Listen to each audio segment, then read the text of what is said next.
1 મિનિટનો કુકિંગ મંત્ર. બાર રેસ્ટોરન્ટ જેવી જ જો આપણે નાન ઘરે તૈયાર કરવી હોય તો કઈ રીતે તૈયાર કરવાની, તો એના માટે હું આજે તમને ટીપ આપી દઉં. તો સૌથી પહેલાં તો આપણે ઘઉંના લોટની જ નાન તૈયાર કરીશું.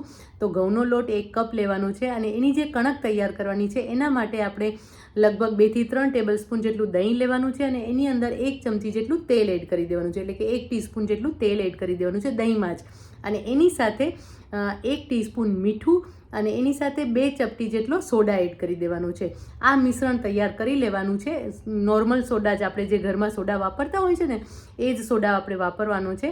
અને આ બધી જ વસ્તુને સરસ રીતે મિક્સ કરી લેવાની છે અને પછી એનાથી કણક તૈયાર કરવાની છે, એટલે કે ડો પ્રિપેર કરવાનો છે. અને જે આપણે કણક તૈયાર કરીશું એ થોડી સોફ્ટ રાખવાની છે.